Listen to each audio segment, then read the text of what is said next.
Do social situations give you anxiety as an INFP? Well, coming up in this video, I'm going to give you 5 tips, things that I've gone through in my journey, learning how to be more social and how to overcome that anxious feeling of, I don't know what to do in this situation, and I don't know what other people are going to think about me, and am I really representing myself in the way that I want? All those wonderful thoughts that we go through. What's up, legends? Sherman here from Geek Psychology, where I help INFPs understand themselves more deeply, find that spark, and live a more fulfilling, purposeful life. Social situations can naturally bring out this specific type of anxiety that we deal with. It's not fun, and yet we love to help people. We want to understand people. Our lives are so focused on the heart and how people exist in the world, specifically starting with ourselves and then replicating that out onto other people to understand who they are, what they want to do, what their intentions are, their beliefs. We actually have this brain mode where we listen with our whole brain, our whole body, for what another person is thinking and feeling and who they are, their identity, how they feel about certain things. That puts us into flow, that gets us fully engaged in life. And yet, we don't want to talk to people a lot of times. We don't want to have to deal with other people and their drama and so many other things that come up through peopling. How do we balance that? From my journey, I learned that it comes with gaining more skills around self-understanding, but also, this is a word that triggers a lot of INFPs, marketing myself in a way that I want to. And that means highlighting the specific things about myself that I feel are important to bring out, to like poster. This is me, this is who I am, this is what I want you to know about myself. We can't show everybody our entirety, our whole identity in the first glimpse. It doesn't work like that. So we have to highlight specific things. So we're going to take social anxiety and we're going to split it into 2. We'll talk about some social stuff and some anxiety stuff and put them together. And that'll help you get over this. All right. One of the first things that you can do is to reflect on the root cause of social anxiety. So anxiety is a future-focused emotional state where we have fear of something happening in the future. And that comes from our brain learning that something might happen based off the past experiences that we've had, or even the ideational experiences, the situations that we've created in our minds. So learning first, what is the root cause of all this? And you don't need to go through years and years of talk therapy to do this. There are faster ways. You can do timeline work, study neurolinguistic programming. You can go into hypnosis. This is stuff that I do a lot of times with clients because this is a common theme that comes up for INFPs. And what you can do on your own is to reflect over those past situations in your life that gave you some sort of stress, these personal triggers in your life's experience that could be related to talking to people. I was riding my bike one time outside and I had a paper bag full of Aladdin's Castle tickets. I'm 38 years old, so you youngins probably don't know what I'm talking about, but it's an arcade. And you play games and you get the little tickets, right? So I had a whole paper bag full of those tickets. I was riding my bike and I stopped at a corner and something happened. I guess the wind took it just right and all the tickets just spread out all over the place. And a bunch of the cool people were like honking their horns and making fun of me and stuff like that as I was walking around trying to pick up tickets. That was one of the many situations that caused some social anxiety in my life. And I was struggling to deal with people because I was worried about being laughed at for doing something that I thought was important to me. So you can also go back, reflect over in your life in a positive way, in a positively intentioned way, not with the intention of just reflecting over it and feeling bad, but taking that experience and saying, this is what I did, this is what happened. There's no actual meaning attached to it. Maybe it was funny. Maybe if they put some, what is that called? A Benny Hill theme song or something like that attached to it, then it'd be actually funny. And okay, it was whatever. It's not like it's going to happen again. And even if it does, who cares? So go back into your past and reflect over that and kind of change it a little bit. Or just accept that there's a thing that happened and it doesn't really matter. It's not reflective of your identity as a person. And another thing that you can do is to question and consider how your personality traits and your experiences actually might contribute to, one, having social anxiety, this natural introspective version of yourself where you're always in downtime thinking about who you are and your identity, and then using your imagination to brainstorm different possibilities connected to what could happen. So that could be a reason why you have more social anxiety than other types. But also think about how being an INFP actually contributes to you helping people. When you're afraid of what they might say or what they might do, what if you were to spin that and say, I'm afraid of not helping this person. I'm afraid of living a life where I don't actually connect with people on a deeper level to help them understand themselves. That's a way that you can reframe it so that you can live into your strengths. Now that we know the root cause, or you've delved into some of these past situations, you've reframed them a little bit, lessened the burden, the weight of them, allowed yourself to heal a little bit, because what else are you going to do? You're just going to keep holding on to that pain or that boulder of weight. It's not going to help you. Now you got to learn how to cope with that anxiety, or to change it, to shift it. And so something that I've learned, that I've taught in other videos and to clients as well, is practice breathing exercises. Okay, and it sounds dumb sometimes, but if you breathe in and then breathe out for a longer count, so in for 7 seconds, out for a count of 11, you're breathing out longer. You're going to activate your parasympathetic nervous system, and it's going to allow you to calm down. When you breathe out, your heartbeat actually slows down. When you breathe in, it speeds up. You can test it. You can check it if you want. So breathing out longer is one thing that you can do to just regulate yourself and control one of the only things that you can control in life, your reaction to things and what you're doing. Practice breathing properly, or breathing in a way that's going to help you before you go into any social situation. Just take a couple deep breaths, recenter yourself, and prepare yourself to get out there. And don't overdo this. Don't be like, I just need to breathe for another 10 minutes as I think about how this is going to go wrong. That's not going to help. So what you want to also do with this, after you've calmed your mind and your body, is to practice visualizing things going well. You have an amazing superpower with your imagination, your ability to brainstorm. So it's time to use that innovating explorer character within your psyche for positive ways. So imagine how things could go and how they could go well. And by doing this with intention, you're preparing your mind and your brain to access the resources that it needs in order to handle whatever situation happens. So go through a couple different variations of it. What if they're like completely amazed by you and they just want to know more and more about you? What if they ask you a standard question that you for some reason haven't prepared for and templatized, like, where are you from? What do you like to do? What's your favorite color? I remember when I first came to Japan, someone who became my girlfriend asked me, what's your favorite color? And I said, I don't know. And that kind of just sticks with me as not being clear on my identity. I was 18 at the time, okay. But still, pretty much everything I answered with, I don't know. I don't know. I don't know. Part of it was because it was difficult to explain in Japanese when I didn't speak much Japanese at the time. But I should have a response for that.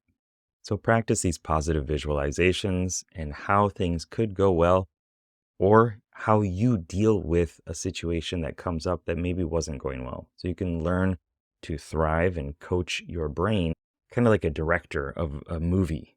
You can say, no, do it this way. Change it up a little bit. Stand straight. Act with more confidence. And your brain will more likely be ready to respond in those positive ways. Next, we got to talk about boosting your communication skills. One thing that we have going for us is our active imagination. Not active, sorry. One thing that we have going for us is our active listening. We might have active imagination too. I like active imagination. Anyway, active listening. So it's like really paying attention and focusing and watching and studying a person as they are explaining who they are and what they want and their life. One thing that I've learned from living in Japan is the necessity of active listening. So they constantly say, mm, for everything. Like it's just, I'm here. I'm part of the conversation. I'm involved in this. I'm not zoned off and just not actually listening and just waiting for my turn to respond. It's yes, yeah. And don't just do it flippantly, but actually be there and watch them and look at their facial tone, look at their eye accessing cues if you're into NLP, look at their breathing, see if their face color changes when they talk about different things. You can be extremely active in listening.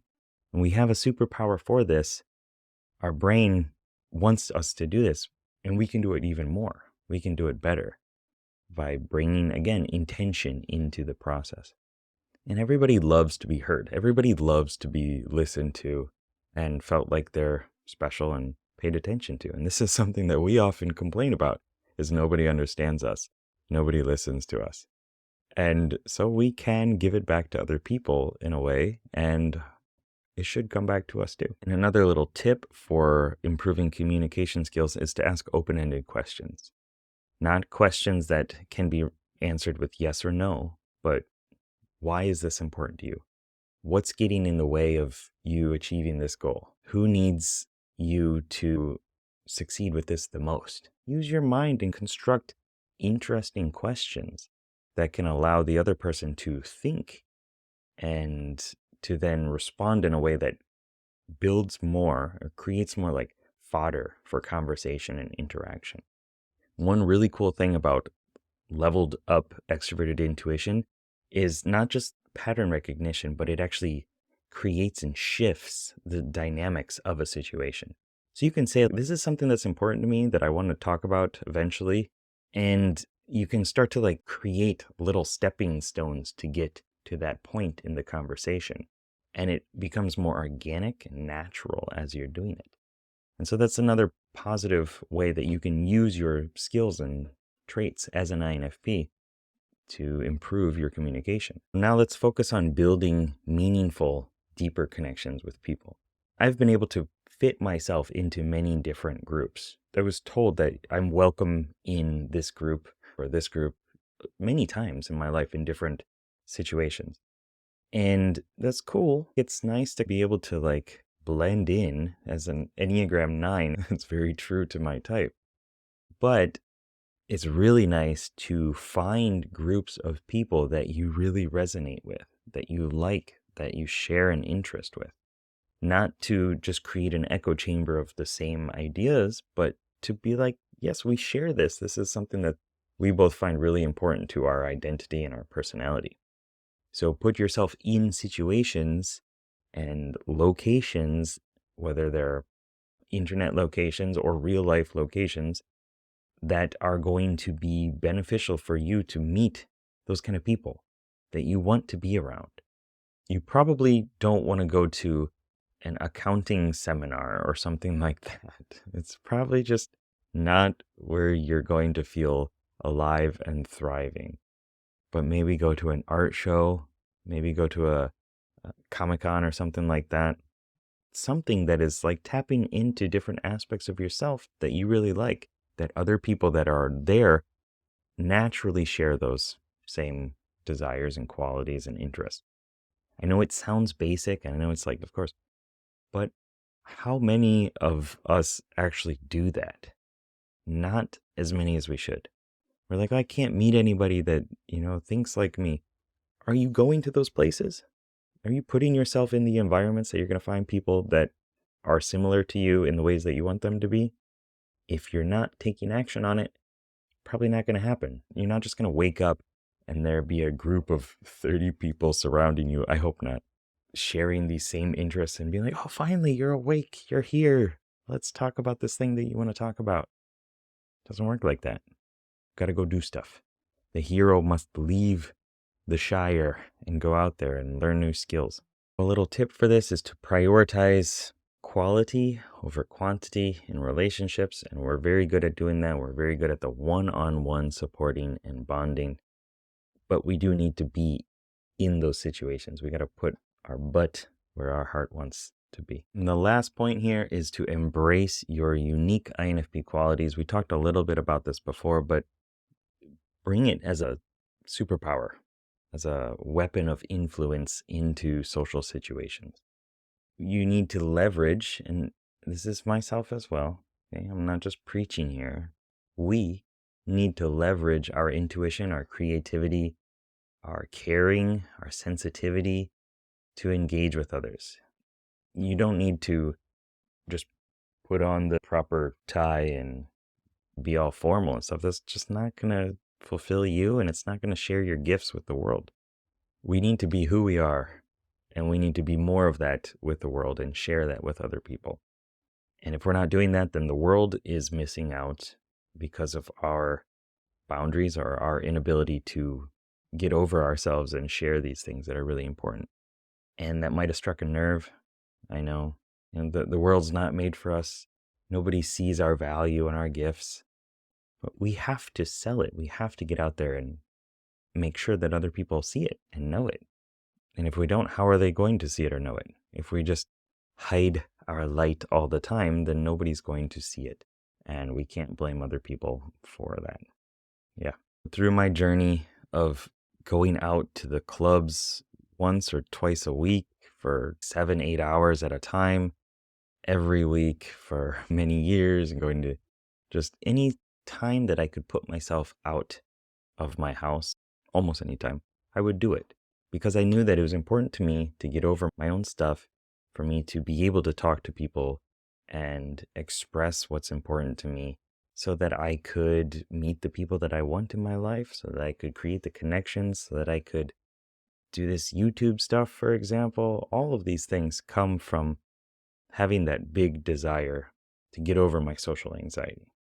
And through all of this, I've recognized that I didn't have to be somebody else. It's so cliche, it's so dumb in a lot of ways, but I practice all these techniques and learning how to talk to people and learning how to present myself. And then after I got through all that, then I was finally able to be like, oh, now I'm more capable of being me, but I've added on these little like skill sets.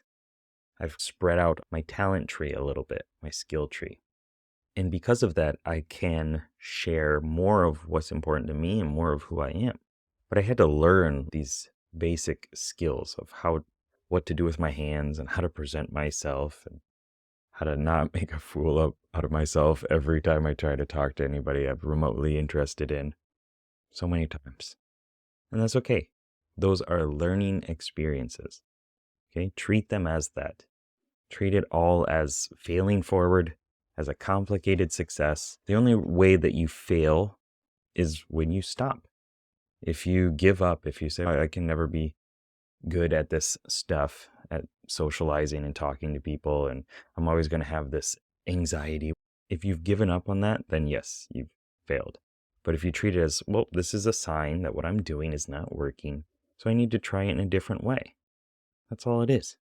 And if you can take it as that and be like, my heart's pounding right now. Am I nervous? Am I excited? Maybe I'm just thinking of all the wonderful possibilities and I don't know how to contain myself. Maybe I need to just stop, take a second, breathe a bit, reframe how I'm thinking about things. Maybe I need to practice my approach, practice talking to people in certain ways. Maybe I need to go home, stare at myself in the mirror, give myself a bunch of affirmations, and practice having a conversation with myself. These are all things that I've done. Maybe I need to try hypnosis. Maybe I need to not drink when I go socialize. Maybe I need to drink more coffee. Maybe I talk better when I'm a little caffeinated. All sorts of things. And the only way that you're going to know what works is if you track it and test it. and keep going through it again and again, not treating it as a failure, but treating it as a complicated, soon-to-be success. With these tips, you're ready to go conquer your social anxiety. And if you want more support, more help as an INFP, you can check out a video on one of the sides. And I wish you the best of luck. And it's an important thing that you get over there and you start talking to people and you find somebody that is going to resonate with you in the way that you want, and that you just enjoy life a bit more. All right. Have a good one. Peace.